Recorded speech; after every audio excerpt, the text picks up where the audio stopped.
So today we'll start first unit of advanced financial management, and that is financial planning and shareholder values. Okay, so how we do the planning, how organizations do planning, how corporate and all companies. So we have seen this lesson or learn lot of things. Okay, so this is planning, financial planning. This is some kind of contents like introduction, what is planning, what is financial planning, some pyramids, how we yesterday we have told na ki some models. A lot of companies use some models how calculate for calculations and for analysis. So the process, financial planning process, concepts and misconceptions, what it is we have seen today. Now, introduction. So what is planning? There is a 5 P's, 5 planning. Okay, it's a proper, it's a planning, it's a prevent, it's a poor, it's a performance. What is proper? Proper means if you have a project, okay, sometimes अगर आपको किसी कोई project दे दिया गया तो आप सबसे पहले क्या करेंगे कि प्लानिंग स्टार्ट करेंगे, हाउ यू स्टार्ट. ओके, वो प्रोजेक्ट को प्रॉपरली रीड करेंगे कि एग्जैक्ट क्या है, समझेंगे कि यस ये प्रोजेक्ट क्या है, देन उस प्रोजेक्ट पे आप क्या करेंगे, प्लानिंग स्टार्ट करेंगे. देन उसमें व्हाट इज द प्रिवेंट्स, क्या है इसमें, कहाँ पे बैरियर्स आ रहे हैं, अगर ये होगा तो क्या होगा, कितने दिन में होगा, what is the target, what is the goal, what is the expenses, all things you have to decide it when you get a project.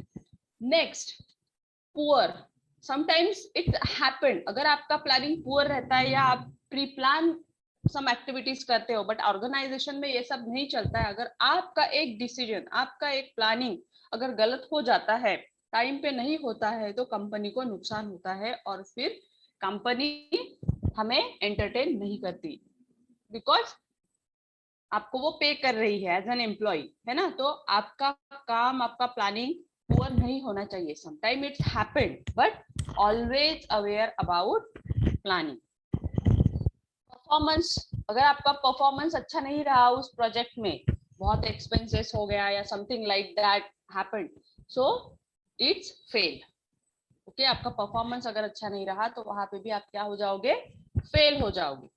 So that's why planning important है फाइनेंशियल मैनेजमेंट में. ठीक है, then यहाँ पे planning का definition दिया गया है कि planning means looking ahead and checking out future course of action to be followed. Always be planned. Okay, for example preparation for competitive exams हो, planning a vacation हो, या फिर planning of any kind of work हो, any kind. जैसे आप सुबह lecture करना है, देन आपको ऑफिस के लिए प्रिपेयर होना है, आज ऑफिस में क्या वर्कलोड है उसका प्लानिंग करते हैं. मतलब ये सब आपके दिमाग में चलता रहता है, भले ही आप घर में हो या कहीं पे भी हो. अगर वो प्लान आपका सक्सेस नहीं होता है, समटाइम्स इट्स हैपन कि आपको सडनली कुछ इशू आ जाते हैं तो जाना पड़ता है, तो वो भी आपको मैनेज करना. So all things you need to be manage. Then financial planning is the process of meeting your life goal though the proper management of your finance. okay, आपका जो भी फाइनेंस है, स्पेशली इन्वेस्टमेंट है, कुछ भी हो, तो उसके लिए आपको proper management of your finance, आपका जो भी है वो आपको प्रॉपरली करना होगा. ये जब हम प्रॉब्लम्स देखेंगे ना कैश फ्लो, फंड फ्लो, तो आपको पता चलेगा कि हेड वाइज हम लोग जैसे हम लोग बैलेंस शीट्स बनाते हैं, है ना, क्योंकि उसका फॉर्मेट डिसाइडेड है. कभी ऐसा आपने देखा है कंपनी में जो भी लोग वर्क कर रहे हैं, ऐसा देखा है कि एसेट की जितने भी हेड्स है वो लाइबिलिटी पे डाल दिए हैं, और लाइबिलिटी के हेड ऐसा कभी हो, क्योंकि पूरा बैलेंस शीट ही बिगड़ जाएगा, है ना, क्योंकि वो जो फॉर्मेट है वो पूरा प्लान के साथ बना हुआ है. अगर वो गलत हो जाता है या गलत हेड कहीं चला जाता है तो एवरीथिंग क्या होगा, गलत होगा. Am I audible to all of you? Let me know please. Yes, ma'am. Yes, okay, thank you. So planning, financial planning especially most important. Okay, any time. For example, आपको अगर घर लेना है ना, आपके पास पैसे नहीं है, बट जैसे आप अभी आप यंग एज के हो, जैसे आपका MBA कंप्लीट हो जाएगा या फिर आप जॉब सर्च कर रहे हो, तो आपको अगर मान लीजिए जॉब मिल गया, गॉट इट, और आपको सैलरी मिल रही है वहां पे 20,000 पर मंथ, ठीक है, तो आपने प्लानिंग बनाना चालू कर दिया है कि yes I am so happy now I get an job and अभी मैं प्लानिंग करूंगा कि अभी मैं सेविंग करना चालू करूंगा क्योंकि 20,000 मेरी सैलरी है, एवरीथिंग, अगर 5,000 मंथली भी मैं डिपॉजिट करता हूँ या 10,000 मंथली भी मैं डिपॉजिट करता हूँ, तो एक साल का आपका कितना हो जाता है, 1,10,500 के हिसाब से 65 होगा, और 10 के हिसाब से आपका 1,10,000 या 1,20,000 के पास आपके पास होगा 1 ईयर का. ऐसे ही अगर आपने डिसाइड किया कि नहीं 3 साल तो मैं बिल्कुल करूंगा ही, तो आपके पास 3-3.5 लाख हो जाएंगे.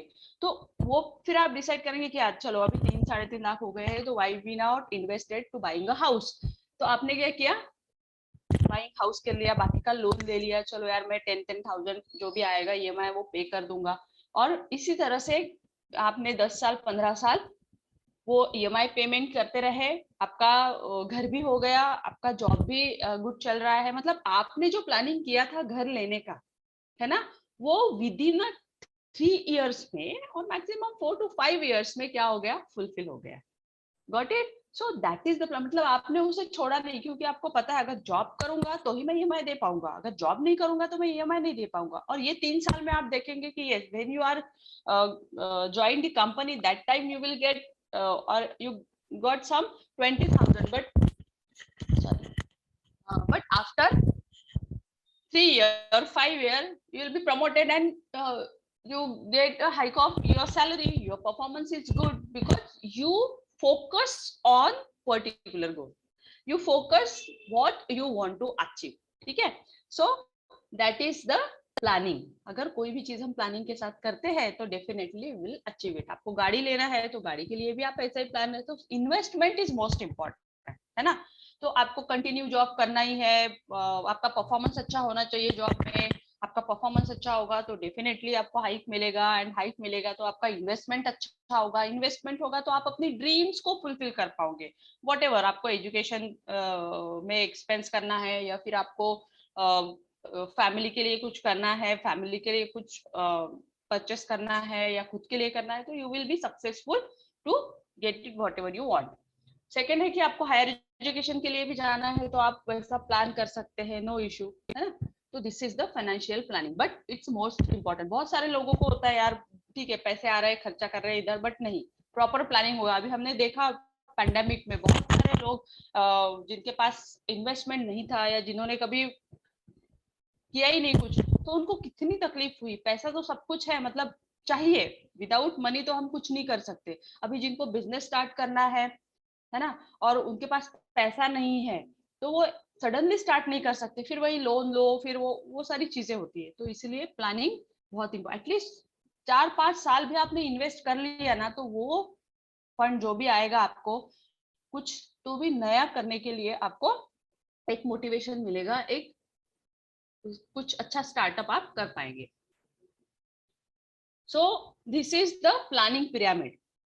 ठीक है, सबसे पहले क्या है कि यहां से स्टार्ट करना है, प्रोटेक्ट व्हाट यू हैव. आपके पास जो भी है, आपका जॉब है फॉर एग्जांपल, तो आपको उस जॉब को प्रोटेक्ट करना है, बिकॉज जॉब रहेगा तो ही मनी रहेगा, मनी रहेगा तो इन्वेस्टमेंट होगा. Got it. So wealth protection, what ever you have, अगर आपके पास जो भी है, वेल्थ है, घर है, हाउस है या गाड़ी है, तो उसको प्रोटेक्ट करना सीखिए, क्योंकि वो है उसकी वजह से आप है ना. जैसे अगर आपके पास गाड़ी है अभी, तो गाड़ी है तो आप रोज अप डाउन कर रहे हो, आना जाना कर रहे हो, राइट, तो आपका टाइम सेव हो रहा है उसकी वजह से.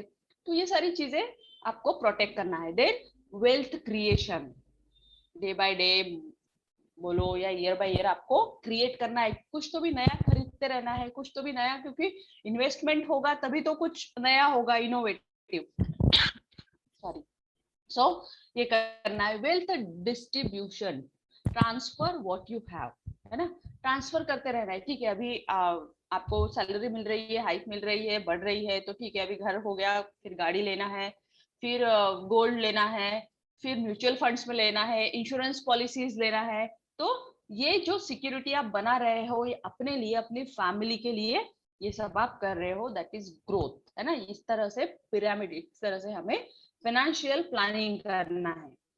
ठीक है, मतलब सबसे पहले आपके पास जो भी है उसे प्रोटेक्ट करो, देन उसे एक्यूमुलेट करो एंड फिर उसको ट्रांसफर करो। मतलब ठीक है, अभी एक हो गया, फिर ज्यादा पैसा है तो मैं कहीं और इन्वेस्ट कर रही हूँ। फिर मतलब हमारे सभी के ड्रीम्स होते हैं कि सबके पास एक अच्छा हाउस हो और एक अच्छी गाड़ी हो, फैमिली हो, तो एंजॉय। तो डेफिनेटली उस ड्रीम को फुलफिल करने के लिए आपको अर्निंग भी उतनी करनी होगी।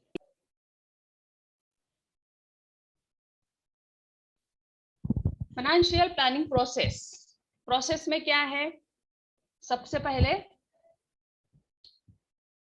डाटा कलेक्शन करो, goal setting, then current analysis करो कि कहाँ कहाँ क्या क्या प्लान करना है, कहाँ कहाँ हमें इन्वेस्टमेंट करना है, क्या चीज हमें परचेस करनी है, क्या सेल करनी है, वॉट एवर। मीट, ये जो दिए है ना चार यहाँ पे, meet, review, plan and implement, है ना। तो हम लोग कहीं पे भी अगर कुछ लेना है, घर भी लेना है, तो हम लोग क्या करते हैं, पहले पहले तो हमारा फाइनेंशियली स्ट्रांग होना जरूरी है। पहले तो हमारे पास फाइनेंस चाहिए, हम लोग केस स्टडीज भी देखेंगे इसमें। तो हमारे पास पहले कुछ चाहिए लेने के लिए, देन हम लोग क्या करेंगे, वहां पे विजिट करते हैं, देखते हैं, सर्चिंग करना चालू करते हैं, रिव्यू करना चालू कर देते हैं कि ये नहीं, ये यहाँ पे ये अच्छा है, वहां पे अच्छा है। फिर हम प्लानिंग करते हैं कि यस, अगर मैं ये सब परचेस करती हूँ या लेती हूँ तो मुझे क्या होगा आगे चल के, कितना मुझे ईएमआई देना पड़ेगा, कितना लोन लेना पड़ेगा, और फिर उसे मैं क्या करती हूँ, इम्प्लीमेंट करती हूँ, मतलब फाइनली डिसीजन लेके उसे स्टार्ट कर देती हूँ। तो that is the financial planning process. यहाँ पे दिया है data collection, goal setting, current analysis. Of course पहले तो हमें इंफॉर्मेशन चाहिए होती है कि क्या है, कहाँ है, कैसे कैसे है, फिर हम उसका गोल की यस मुझे यही परचेस करना है, यही लेना है, that is goal setting and current analysis की यस अभी मुझे इतने साल जॉब करना होगा तो ही मैं इतना ईएमआई दे पाऊंगा, ब्ला ब्ला ब्ला। तो ये सारी जो प्रोसेस है हम लोग इसमें करते हैं फाइनेंशियल प्लानिंग। फाइनेंस मतलब मनी हमारा बहुत बड़ा सोर्स है, अगर आपके पास मनी नहीं है तो कुछ भी आप नहीं कर सकते। ठीक है, then monitoring, followups, query solving, अगर फिर आपको मॉनिटरिंग करना होगा, देखना होगा कहाँ कहाँ क्या क्या है, फॉलोअप्स लेते रहना होगा कि ठीक है आज इतना है, उतना है, या यहाँ जाना है, वहां जाना है, ये करना है। क्वेरी, बहुत सारे प्रॉब्लम्स आएंगे, कभी ये नहीं हो रहा, कभी अभी पैंडेमिक में सैलरीज नहीं हो रही थी बहुत बार, तो उसके भी इश्यूज थे, तो कैसे उसको करना है। तो ये चीजें प्रोसेस करनी होती है। मतलब आपका जो डिसीजन है रिगार्डिंग फाइनेंस या रिगार्डिंग फाइनेंशियल प्लानिंग, वो स्ट्रांग होना चाहिए। देन ड्राफ्ट प्लान, हमें प्लान को ड्राफ्ट करके रखना है, नोट करके रखना है, कहाँ कहाँ क्या क्या हो रहा है, कैसा हो रहा है, फिर फाइनल करना है प्लान को। एंड देन प्रोडक्ट सजेशंस, फिर उस पर हमें खुद को रिव्यू करना है, मतलब कुछ एडवाइस देने हैं या फिर लेने हैं कि क्या हो सकता है, क्या होगा, what it. Then execution, followups, then उसको एग्जीक्यूट करना है और फिर उसे कंटिन्यू करना है। देन फाइनेंशियल अभी कंसेप्ट क्या है, ठीक है, ये तो हो गया, अभी हमने देख लिया कि क्या होता है, कैसे करना है, क्या नहीं करना है। देन हम देखेंगे कि फाइनेंशियल प्लानिंग कंसेप्ट,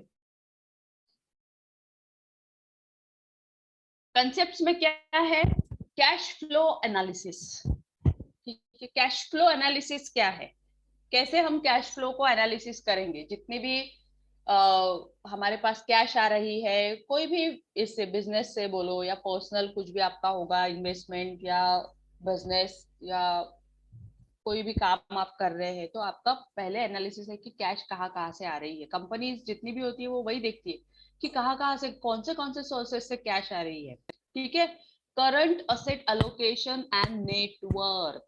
ठीक है, करंट असेट क्या है, मतलब अगर कोई नया प्रोजेक्ट है तो उसके लिए हमें कोई असेट परचेस करनी पड़ रही है ना। वी देन कुछ नेटवर्क है हमारे पास, करंट स्टेटस क्या है। Obviously if you have get a new project, so that time you need new machineries, okay, new allocations, new manpower, everything you need new things. So that time you have to decide it how much money you have to spend for this because of the project, है ना. So risk profiling, of course आपको risk लेनी है. Emergency fund analysis, sometimes it's happened you need to pay some kind of fund to somewhere, like salary issues है या फिर आपका machine का पार्ट खराब हो गया है. So that time you need to arrange some emergency fund कि अगर ऐसा हो गया तो हम लोग ये फंड यूज करेंगे. Then प्रोटेक्शन प्लानिंग, उस चीज को या उस प्लांट को, इतने सारे बड़े बड़े ऑफिसेस है, आप लोग देखते होंगे टाटा, विप्रो, इन्फोसिस, इतनी बड़ी कंपनीज कितने साल से मतलब काम कर रही है और वहाँ की जो एम्प्लॉय है वो भी सेटिस्फाइड है बहुत सारे, क्योंकि वर्किंग लोड इतना है और वो सेटिस्फेक्शन मिल रहा है इसलिए वो चल रहा है ना. तो आप खुद जब आप काम करेंगे इनके साथ तो आपको खुद को लगेगा ओ माय गॉड कितना अच्छा सिस्टम है. हाँ, लेकिन जब उसने वो बनाया होगा तो अब उसको बहुत तकलीफ हुई होगी. लेकिन अभी कैसा है, वो इतना ह्यूज हो गया है everywhere, not only India, out of India also. तो एवरीवेयर इतना ज्यादा उसका फ्लो हो गया है कि लॉट ऑफ एम्प्लॉय जो है वो ब्लाइंडली ज्वाइन करते हैं टाटा ये वो, because they know the reputation of those companies and their facilities and amenities and all, right? So protection and planning भी होता है, एम्प्लॉय की केयर करना, एम्प्लॉय की सारी फैसिलिटीज प्रोवाइड करना. अगर आप बाहर जाना चाहते हैं, ट्रांसफर चाहिए, तो lot of facilities are there. अभी बीच में टाटा ने ये भी किया कि टाटा के जितने भी एम्प्लॉयज है अगर उनको कुछ हो जाता है तो दे हैव प्लान कि उनके फैमिली मेंबर्स को उनकी जगह पे ले सकते हैं. अभी अभी just I have read last week और बिफोर लास्ट वीक. सो इस तरह से प्लानिंग, इस तरह से उनका क्या चलता रहता है उनकी process. Every time they will change their policies and implementing all those policies. Then investment planning for goals, है ना. गोल्स अचीव करने के लिए वो इन्वेस्टमेंट का प्लान करते हैं कि नहीं, अगर हमें 5 साल में कोई नए, बहुत सारे नए नए प्रोजेक्ट टाटा, अभी टाटा का जो आया था फोन, वो टाटा क्या था, इंडिकॉम वगैरह, what ever, I don't know.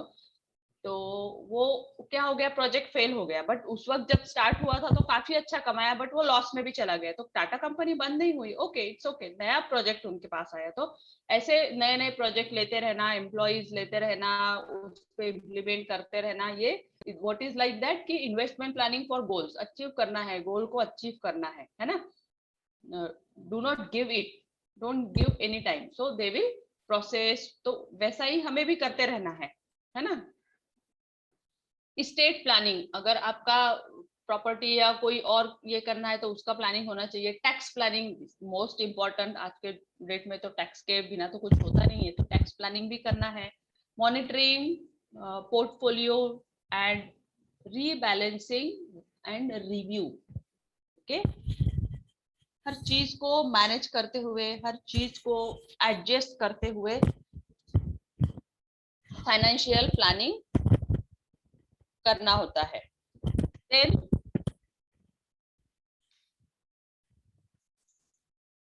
next,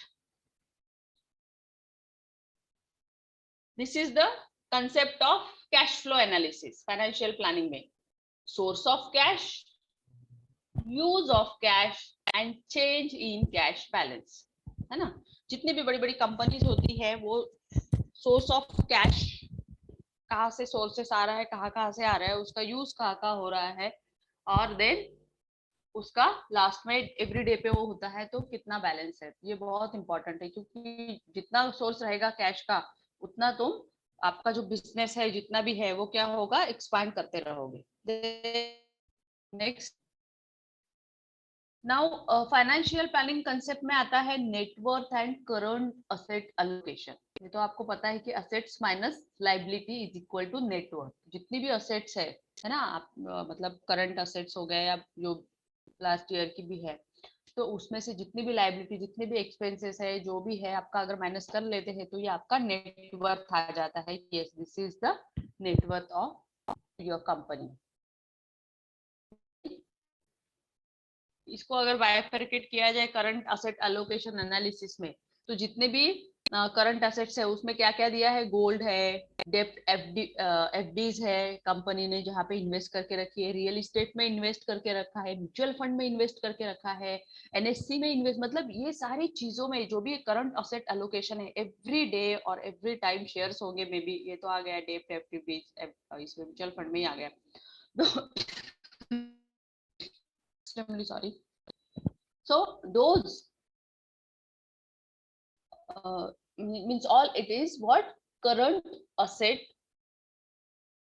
जो कंपनी के पास होती है, मतलब कंपनी ठीक है सोर्स पैसा आ रहा है तो चलो इसमें इन्वेस्ट कर लो, फिर ये होगा तो इसे सेल करके फिर ये खरीदेंगे या इसमें इन्वेस्ट करेंगे, तो that is the planning of asset allocation. ठीक है, ये हम भी करते ही है।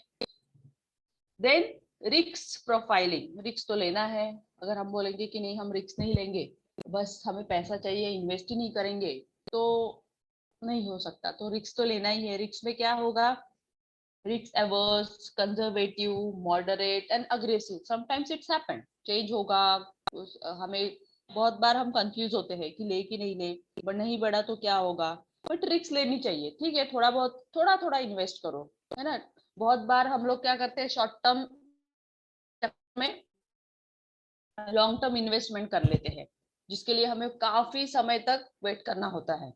तो जहां हमें लॉन्ग टर्म करना चाहिए तो वहां पे हम शॉर्ट टर्म, फिर इमरजेंसी आ जाती है उस टाइम हमें पैसों की, तो फिर वो जरूरत होती है तो हम लोग उसको सेल कर देते हैं। ऐसा होता है, जो भी लोग शेयर मार्केट में काम करते हैं उनको पता है कि रिस्क क्या होता है। तो रिस्क प्रोफाइल में काम करना नॉट अ जोक, वो इंसान तो बहुत ही मतलब ये होता है, बट लेना चाहिए, सभी लोग नहीं ले सकते risk,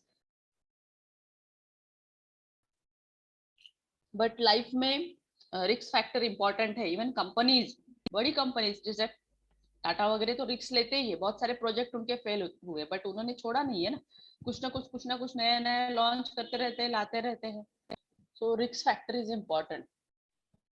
then emergency fund analysis, ठीक है, इन्वेस्ट करोगे तो ही आपको इमरजेंसी में फंड मिलेगा। अगर आप पूरा रोज का जो भी आपका कैश फ्लो आ रहा है और आप इधर उधर कर रहे हो और कल अगर जरूरत पड़ा तो आपके पास है नहीं, लेकिन जितने भी कंपनीज है उनके बैंक के साथ अच्छे टाइप्स होते हैं, बहुत सारी फैसिलिटीज होती है, बिकॉज उनका टर्नओवर इतना अच्छा होता है कि बैंक उनको देती है, तो वो इमरजेंसी फंड्स को यूटिलाइज कर लेती है, मतलब बैंक भी उनको इजीली फंड अवेलेबल कर देता है। तो 5 years from how I will have conquered the whole world after, मतलब जैसे मैंने पहले ही बताया था शुरुआत में कि 5 years के लिए अगर आप प्लान करते हो तो 5 years के बाद आपके पास जो आएगा अमाउंट, उससे आप कुछ तो भी कर पाओगे, कुछ तो भी बड़ा ले पाएंगे। सो that is the emergency fund analysis. कभी भी कुछ भी इमरजेंसी आ सकती है, अगर फंड है तो आप उसे खर्च कर सकते हैं।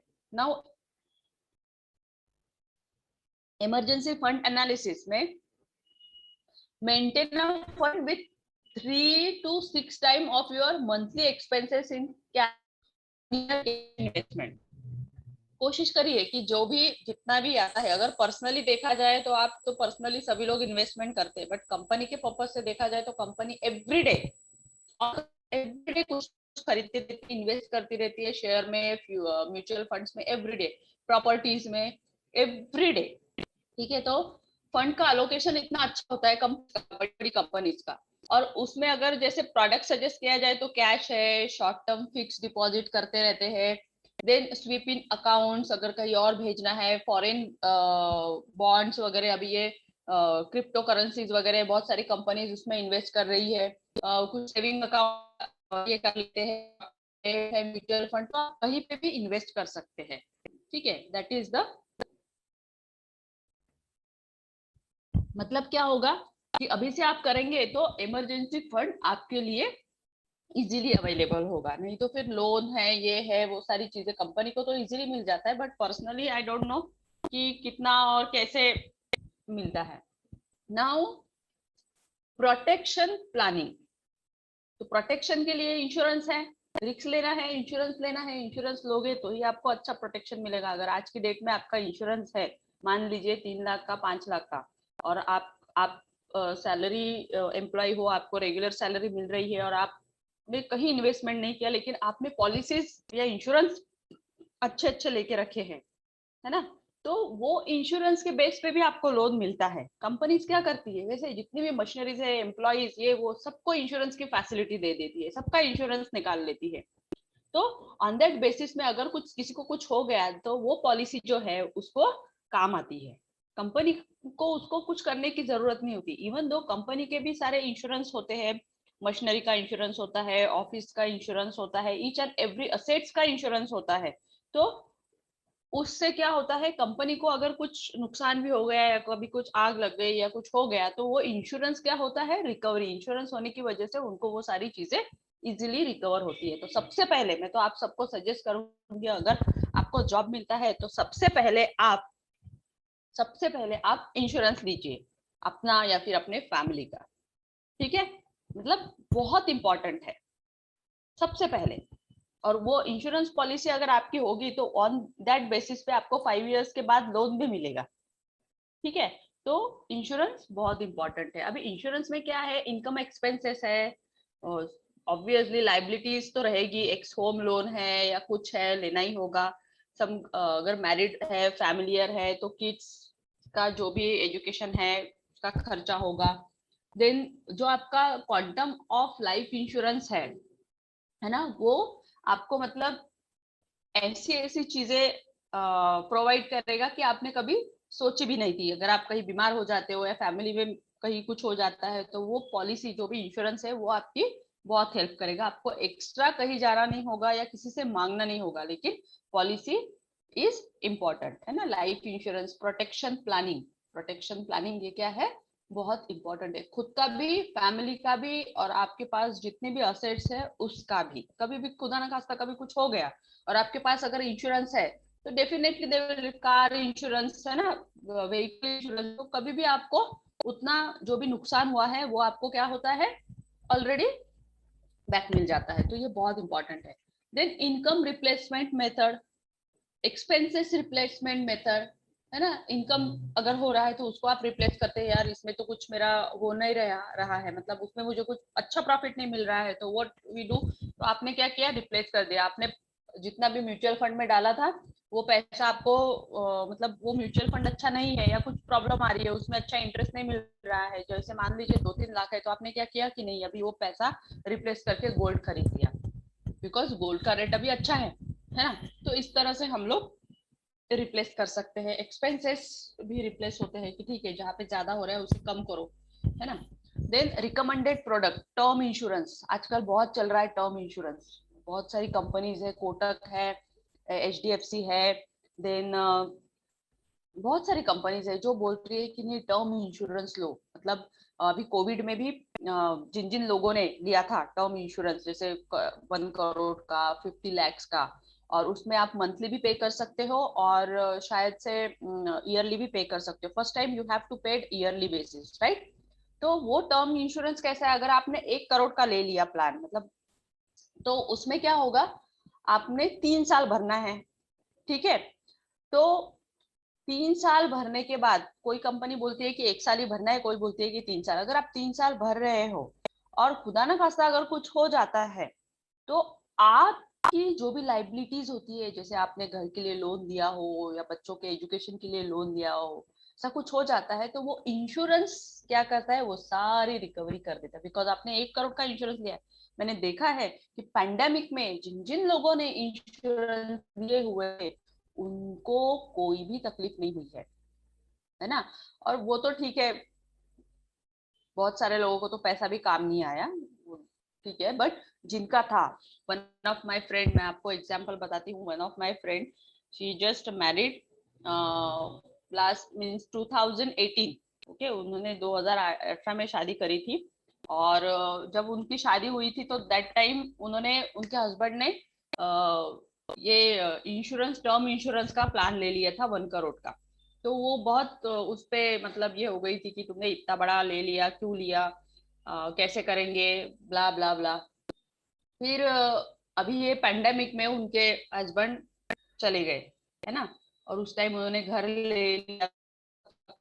तो वो पेंडेमिक में चले गए तो शी, वो इतना रोई कि थैंक गॉड कि ठीक है, इन्होंने उस वक्त, मैं उनको बोला था कि नहीं ये प्लान नहीं खरीदना है ना, इतना पैसा हम कहाँ से भरेंगे, और कुछ तो 15,000 मंथली वो पे करते थे, सॉरी ईयरली वो पे करते थे, 15,000 साल का वो टर्म इंश्योरेंस में भरता था बंदा। तो आज जब वो नहीं है, लेकिन उसकी फैमिली को सिक्योरिटी तो है ना, उसकी फैमिली में उसके बच्चे होंगे या उसकी वाइफ है, तो उसको टेंशन तो नहीं है। So that is most important, मतलब फैमिली का प्रोटेक्शन, लाइफ का प्रोटेक्शन बहुत जरूरी है। तो ये सारी चीजें इंपॉर्टेंट है। Then protection planning, non life insurance, ये क्या होता है? अगर आपने इंश्योरेंस ही नहीं लिया तो आपको बहुत सारे इंश्योरेंस है, सॉरी, इंश्योरेंस में भी बहुत सारे इंश्योरेंस है, जैसे मेडिकल इंश्योरेंस आप ले सकते हैं, वो तो मैंने अभी बताया, प्रॉपर्टी इंश्योरेंस है, मोटर इंश्योरेंस है, कीमैन इंश्योरेंस है, प्रोफेशनल लायबिलिटी, कोई भी। तो आप इंश्योरेंस ले, जितनी भी कंपनीज होती है ना, हर कंपनी, जब अगर आप ऑडिट डिपार्टमेंट में काम करते होंगे या आपके ऑडिट होता होगा, तो आपको पता होगा कि वहां पे हर डॉक्यूमेंट के साथ एक इंश्योरेंस की पॉलिसी होती है कि ऐसी इसका है, और एवरी ईयर उसे क्या करते हैं वो लोग, रिन्यू करते हैं। ठीक है, तो इंश्योरेंस जो है मोस्ट इम्पोर्टेंट है, मतलब फाइनेंशियल प्लानिंग का ये अभी मेजर पार्ट है कि इंश्योरेंस होना चाहिए। देन फाइनेंशियल प्लानिंग कंसेप्ट, ठीक है, investment planning process. Investment planning process क्या है कि क्या करना है हमें, आइडेंटिफाई फाइनेंशियल ग्रोथ। सबसे पहले तो हमें आइडेंटिफाई करना है कि हमें करना क्या है ना। जैसे अभी आप सारे लोग एमबीए अभी हो जाओगे, नेक्स्ट ईयर आपके पास जॉब आ जाएगा अच्छी से, किसी को अच्छे अच्छे पैकेज में जॉब मिलेगा, 10 लाख 15 लाख ऐसा पैकेज। तो आप डिसाइड करोगे करना क्या है ना। चलो, घर भी लेना है, गाड़ी भी लेना है, इंश्योरेंस भी लेना है, पॉलिसी भी लेना है, सारी चीजें। इसका आपको एक सबसे पहले तो टारगेट बनाना होगा, गोल बनाना होगा कि यस मुझे क्या क्या लेना है, एक लिस्ट बनानी है कि क्या क्या खरीदना है आपको, ठीक है। And then you will be plan on that. Analyse how much risk you can take, आप कितना रिस्क ले सकते हो, ये आप पे डिपेंड है ना। जैसे कि मान लीजिए कि कोई लड़की है या लड़का है, घर में मेन है ना, उसको सब करना है अभी तक, ठीक है, वो कैसे तो भी मैनेज कर रहा था, पैंडेमिक में सब कुछ चला गया, अभी वो अकेला है या उसके पेरेंट्स है उसके साथ, तो वो प्लानिंग करेगा। मान लीजिए उसको अगर 10 लाख का पैकेज मिलता है, ठीक है, तो उसको ऑब्वियसली 50-70,000 सैलरी मंथली मिलेगी, तो उसमें से अगर इन हैंड उसका 50 भी आता है तो भी सफिशियंट है। तो वो क्या करेगा, सबसे पहले तो उसने इंश्योरेंस ले लेना चाहिए, इंश्योरेंस का उसको ईयरली पे करना है। फिर उसने कुछ अमाउंट जो है उसको कहीं अच्छी जगह इन्वेस्ट करना है ना। और अगर उसको होम लोन लेना है, घर लेना है, तो वो भी उसे मैनेज, अगर उसका ओवरऑल एवरी मंथली अगर उसका मतलब सब इसमें जाता है 25 से 30 हजार, तो भी सफिशियंट है, उसके पास पैसा बचता है। तो ये इस तरह से ओवरऑल प्लानिंग करनी होती है, डिपेंड ऑन यू कि आप कैसा प्लान करते हो, क्या डिसाइड करते हो, घूमने जाना है, कहीं जाना है, तो before planning we are not doing anything, right. So identify financial product, क्या क्या आप किस किस में इन्वेस्ट करना चाह रहे हो, टर्म इंश्योरेंस में क्या क्या आप करना चाह रहे हो। तो ये सारी चीजें हैं जो हमें प्लान करनी है, गोल पहले बनाना है और फिर उसमें वर्किंग स्टार्ट करना है। नेक्स्ट, देन जो फाइनेंशियल प्लानिंग का कंसेप्ट है उसमें है कि risk versus return trade off, ठीक है, रिस्क भी लेना है, उसके रिटर्न्स भी चाहिए, और फिर देन प्रोडक्ट क्या हो रहा है, ठीक है। तो स्टॉक में आप कर सकते हो, बॉन्ड में कर सकते हो, क्या, तो ये क्या है, रिस्क है ना। अभी कैश भी हम लोग ज्यादा नहीं कर सकते, 20,000 या 15,000 के ऊपर, मतलब कंपनी पर्पज से हमारे पास डेली कैश उतनी नहीं होनी चाहिए, ठीक है, या फिर कैश के ट्रांजैक्शन नहीं, अभी तो ठीक है डिजिटलाइजेशन है तो हमें वो एक बेनिफिट मिल गया, बट अभी भी हम लोग बहुत सारी कंपनीज कैश में एक्सपेंसेस करते हैं, कैश में है, फिर बैंक की एफडीज होती है, पोस्ट ऑफिस स्कीम्स है, प्रोविडेंट फंड है, गोल्ड है, इटीज है, आप कहीं पे भी इन्वेस्ट कर सकते हैं, है ना। पहले था जब वो डीमोनेटाइजेशन होने का था, तो घर में बहुत थी, अभी तो रेयरली ही मिलती होंगी, बट उस वक्त कैश इन्वेस्टमेंट होता था।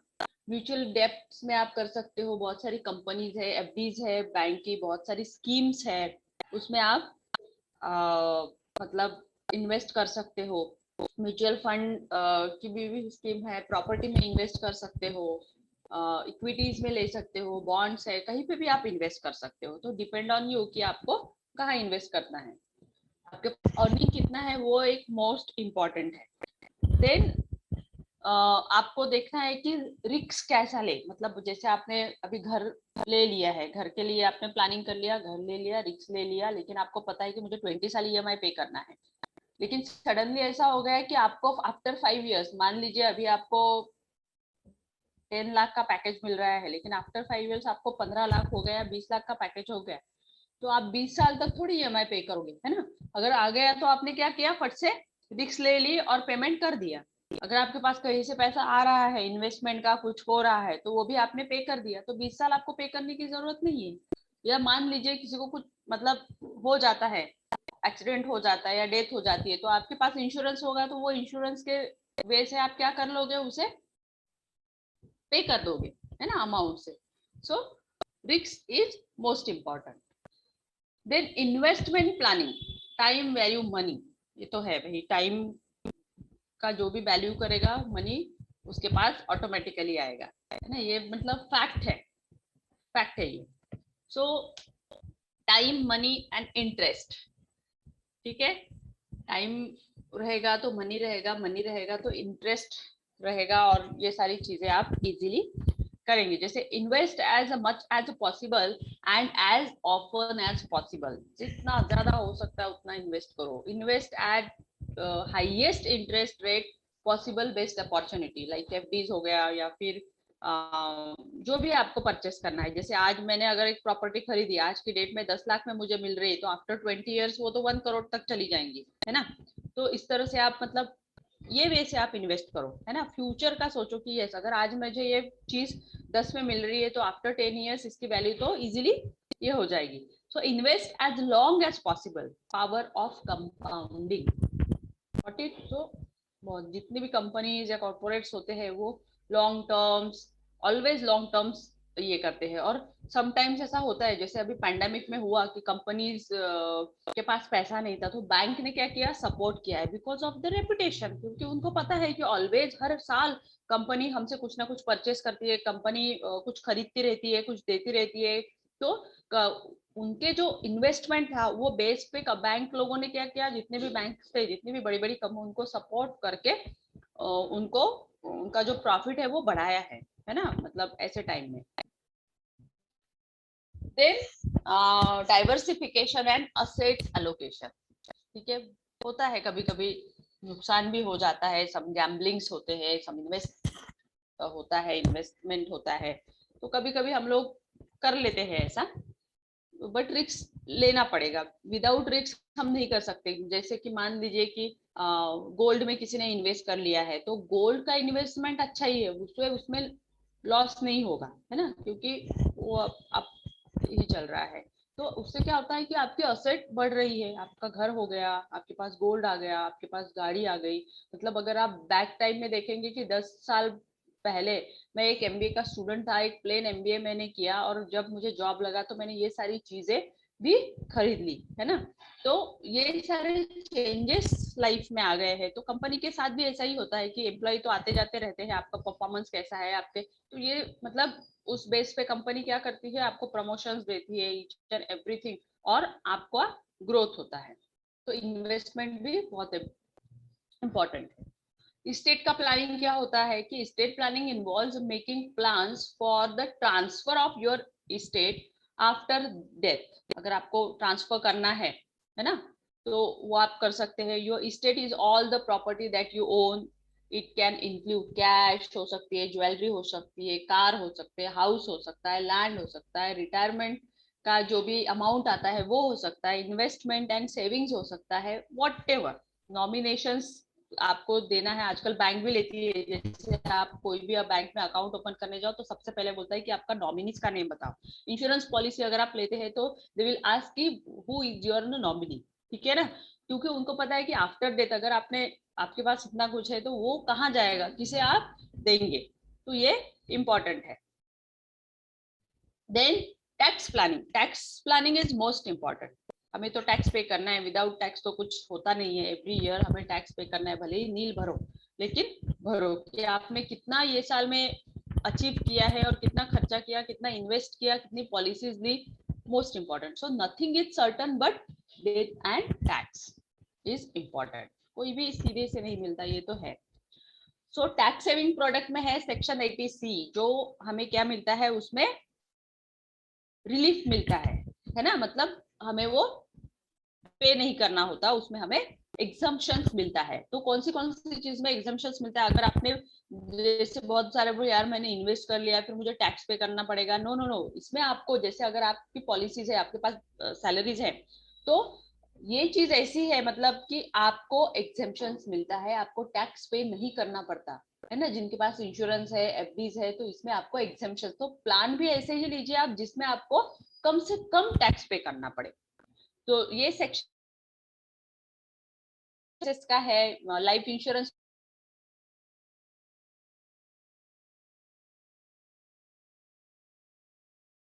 अमाउंट है 5 इयर्स तक का, एफडीज है, होम लोन है, प्रिंसिपल होम लोन में भी आपको एग्जेम्पशंस मिलता है, जो जितना भी आप इंटरेस्ट पे करते हो उस पे। तो ये सारी चीजें हैं जिसमें आपको टैक्स से बचाया जा सकता है, मतलब आपको टैक्स मैक्सिमम मतलब कम से कम आपको पे करना होता है। देन सेक्शन 80D मेडिक्लेम, है ना। ये आप अच्छे से माइंड में रखिए कि आपको कौन से इंश्योरेंस लेने हैं, क्या क्या चीज आपको हेल्प कर सकती है। तो मेडिक्लेम एक पॉलिसी होनी चाहिए जिसमें आजकल तो इतनी सारी इंश्योरेंस कंपनीज आ गई है, वो बोलते हैं कि ठीक है भाई, अगर आप फ्यूचर में अगर कोई भी डिसीज हो गया तो आपका पूरा खर्चा ये पॉलिसी के थ्रू होगा, आपको 1 रुपया भी नहीं देना पड़ेगा, ठीक है। आपकी फैमिली का है तो उसमें वो भी कवर हो जाती है। तो ये सारे ऐसे चीजें है, भले ही इसमें इन्वेस्टमेंट ज्यादा है, आपको पे ज्यादा करना पड़ रहा है, बट ऑन दैट टाइम जब आपको कुछ हो जाता है या आपके फैमिली मेंबर्स को कुछ हो जाता है तो आपको ये हेल्पफुल लगता है, क्योंकि इतना पैसा तो किसी के पास नहीं होता। और जब हम हॉस्पिटल में जाते हैं तो वहां तो 5, 10, 15 के नीचे बात ही नहीं होती अगर बड़ा डिसीज है ना। So that is most important. Then home loan interest, अगर आपका होम लोन है और आपको टैक्स पे करना है, आपने 20 साल के लिए लिया है, तो वो जो इंटरेस्ट आपने पे कर रहे हैं हर साल में, तो वो भी आपको एग्जेम्प्ट रहता है। तो ऐसे टोटल आपका जो रिटर्न है, बहुत सारे लोगों को रिटर्न के बारे में पता नहीं होता है, तो रिटर्न भी आप अपना इजीली फाइल कर सकते हैं अगर आपके पास ये सारी प्रोसेस है। तो आपको जीरो नील ही आएगा, और आएगा भी तो 1000 2000 इतना ही आएगा, ठीक है। टैक्स तो पे करना चाहिए, that is good thing. Then monitoring portfolio, rebalancing and review every time, हमें चेक करते रहना है कि नहीं हर महीने अगर आप पॉलिसी लेते हैं तो हर महीने उसका पेमेंट करना है, क्वार्टरली है, हाफ ईयरली है, ईयरली है। तो that is most important. Without planning आप कुछ नहीं कर सकते, ठीक है। रिव्यू करते रहना है कि नहीं भरना ही है, कुछ भी करो लेकिन उसे स्टॉप नहीं करना है। बहुत सारे लोग लेते हैं और 3 साल बाद या 10 साल बाद उसे पे ही नहीं करते, तो ऐसा नहीं करना है। Then changes in your economic profile, every time आप अपना जो भी प्रोफाइल है इकोनॉमी का, जो इतना भी पैसा है उसे चेंज करते रहिए, यहाँ से वहां इन्वेस्ट करते रहिए कहीं और। हर साल कुछ ना कुछ इन्वेस्ट करना ही है, हर साल डिसाइड कर लीजिए कि हर साल आपका इंक्रीमेंट होता है या आपको कुछ अच्छा मिलता है तो वो जितना भी अमाउंट है वो इन्वेस्ट में ही लगा दीजिए। फाइनेंशियल मार्केट कंडीशंस, यस, इसका स्टडी तो आपको करना ही है, क्योंकि डे बाय डे हम देखते हैं क्या आ रहा है क्या नहीं आ रहा है, कहाँ इन्वेस्ट करना चाहिए कहाँ नहीं इन्वेस्ट करना चाहिए। ये टोटल हमने जब भी पिरामिड देखा कि टैक्स प्लानिंग का पिरामिड क्या है ना। अगर आप स्टेट का प्लानिंग कर रहे हो तो उसके लिए सबसे पहले तो आपके पास पॉलिसी होना है, नॉन लाइफ इंश्योरेंस भी है, कैश फ्लो मैनेजमेंट आपका अच्छा होना चाहिए, और इमरजेंसी फंड आपके पास होना चाहिए। अगर चीज है तो आप कोई भी गोल या कोई भी रिस्क आप लेना चाहते हैं लाइफ में तो इजीली फुलफिल कर सकते हैं, और इस तरह से आपका स्टेट प्लानिंग सक्सेस होता है ना। लेकिन उसके पहले आपके पास ये सारी चीजें, लाइफ इंश्योरेंस हो गया या आपके पास इन्वेस्टमेंट हो गया, ये होना चाहिए। मतलब आपको भी अपना फंड क्या करते रहना है, रेज करते रहना है, इन्वेस्ट करते रहना है। देन इसमें क्या कॉमन मिसकंसेप्शंस है, तो financial planning is for the reach, अगर आप पहले से करते हैं तो ये आपको रीच बना देता है ना। बचपन से अगर आप करते हो तो हमने बहुत सारे लोगों की बायोग्राफी पढ़ी है कि वो कहाँ से कहाँ क्या थे और कहाँ से क्या बने, because of the proper planning, ठीक है, because of the proper investment. So insurance planning is financial planning. Yes, insurance planning, आप इंश्योरेंस करते हो तो इट्स योर फाइनेंशियल प्लानिंग. कुछ नहीं करना है, सिर्फ इंश्योरेंस के ईएमआई जो है वो टाइम पे करना है, ठीक है. Then tax planning is financial planning. अगर आप टैक्स प्लानिंग करते हैं तो वो भी फाइनेंस, मतलब आप जो भी इन्वेस्ट कर रहे हैं उस पर आपको टैक्स पे करना ही नहीं है, क्योंकि वो सारे एग्जेम्पशंस है आपको. जैसे घर लिया, घर में भी तो घर लेने के बाद आपको उसका जो टैक्स है वो पे करना ही होता है, लेकिन अगर आपका इंश्योरेंस है, बहुत सारे इन्वेस्टमेंट है जैसे PPF, EPF, all and all, तो वो अगर आप शो करते हैं तो आपको टैक्स पे करना ही नहीं है. तो बहुत इंपॉर्टेंट है. Then for example, young to think about financial planning. जब आप यंग एज में होते हो 20-21 ईयर्स में, तभी से अगर आप प्लानिंग करते हो तो आफ्टर 20 ईयर्स में जब आप 40 या 45 के हो जाते हो तो आपको रिलैक्स फील होता है, यार मेरे पास एक नहीं दो दो घर है, दो दो गाड़ियां है, everything is just fine, relax, आपको टेंशन नहीं होता. लेकिन अगर आप 40 ईयर्स में स्टार्ट करोगे तो आपको तो उसका कुछ मिलेगा ही नहीं, क्योंकि लाइफ तो अभी पता है कितना छोटा शॉर्ट हो गया है. 40 में इतना स्ट्रगल भी नहीं हो पाता है, जितना अभी यंग एज में आप कर सकते हो उतना 40 में नहीं होता है. What it. तो ये सारी चीजें है जो हमें करनी है. Then confuse financial planning with investing, है ना. कंफ्यूज मत होइए, जब भी आप फाइनेंशियल प्लान करते हो या कुछ इन्वेस्ट करते हो तो कंफ्यूज, पहले तो प्रॉपर नॉलेज ले लीजिए, एक्सपर्ट से पूछिए कि मुझे कहाँ इन्वेस्ट करना है, और रिस्क तो लेना पड़ेगा. Risk factor is most important. Yes, risk ले लिया मैंने, ले लिया पॉलिसी, तो बस अभी पे करना ही है और उसके बेनिफिट्स तो आपको मिलेंगे. तो उसमें भी बहुत सारी ऐसे टर्म्स है, बहुत सारे स्कीम्स है, बहुत सारे स्कीम्स है. तो सबसे पहले तो प्लानिंग है कि या तो मेडिक्लेम ले लीजिए या कोई भी अच्छा इंश्योरेंस टर्म प्लान आप ले लीजिए, ठीक है. नेक्स्ट है कि ये है, अगर प्लान तुम्हारा फेल हो जाता है, ठीक है, failing to plan is planning to fail. अगर आप फेल हो गए तो एवरीथिंग विल बी फिनिश्ड, है ना. तो इसलिए हमें जो भी प्लान करना है या जो भी एक डिसाइड करना है इन्वेस्टमेंट के लिए, तो हमें क्या करना है, उसके लिए रिस्क तो लेना ही है. विदाउट रिस्क हम कुछ नहीं कर सकते. Got it. किसी को कोई क्वेश्चंस पूछना है रिगार्डिंग दैट? कोई है आप में से कि जिन्होंने प्लानिंग किया है, जिन्होंने इन्वेस्टमेंट किया है, कोई है? Let we discuss. किसी को पूछना है कि कैसे प्लान करना है या फाइनेंशियल प्लानिंग की कौन सी क्या करना है? Let me ask the question. Yes, anyone?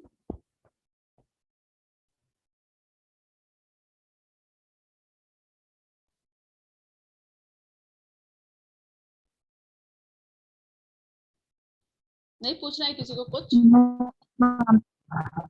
हाँ, yes.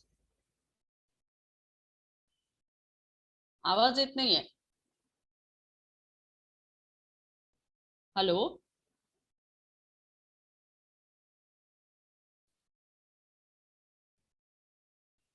Hello, am audible? Yes, ma'am. Yes yes. तो आस्क ना समथिंग लाइक, किसी को कुछ पूछना नहीं है? No one want to ask anything. समझ में आया क्या फाइनेंशियल प्लानिंग? ये जस्ट एक इंट्रोडक्शन था कि कहाँ कहाँ हमें करना है कंपनी. अभी हम आगे बहुत कुछ देखने वाले हैं.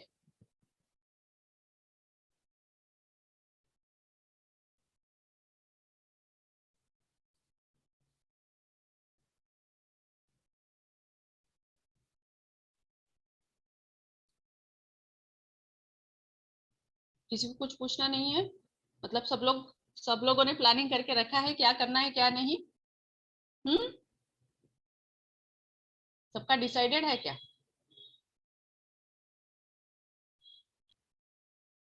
One second, I will just share my PPT. Let me introduce. Okay, have you seen this? Yes, ma'am. Now we have start, yeah, from tomorrow we have start fund flow statement, how we make it. So this is some introductions like that, meaning and all. The fund sources, kahan se aata hai, applications, the format is changed like that. The source of fund, it is from operation, sale, fixed asset, issue of shares, then purchase of fixed asset, purchase of investment, increase of working capital and all. Then this is the format of fund flow. Okay, yeah. This is the format, means net profit we required, some non-cash expenses we required, then depreciation amortization schedules we required, some non-operating items. या आप थोड़ा study कर लीजिए ताकि कल से हम problem देख सके, कल से हम डायरेक्ट प्रॉब्लम ही देखेंगे। मैं ये फॉर्मेट आज आपको सेंड करूंगी, ठीक है? तो इसे आप एक बार पढ़ लीजिएगा क्योंकि इजी है बहुत। देन सब करंट एसेट, करंट लायबिलिटी, ये सब फॉर्मेट है और इसी फॉर्मेट में हमें सारे प्रॉब्लम सॉर्ट आउट करने हैं, ठीक है? So this is the outflow, क्या होता है, loss, purchase of fix asset, purchase of investment, redemption shares and all. तो ये मैं फॉर्मेट सेंड करूंगी आपको, आप एक बार रीड करिएगा, कल से हम डायरेक्ट स्टार्ट करेंगे प्रॉब्लम्स, ठीक है? किसी को कोई दिक्कत है? Anyone want to ask questions? Okay, okay then, have a good day, bye bye, see you tomorrow.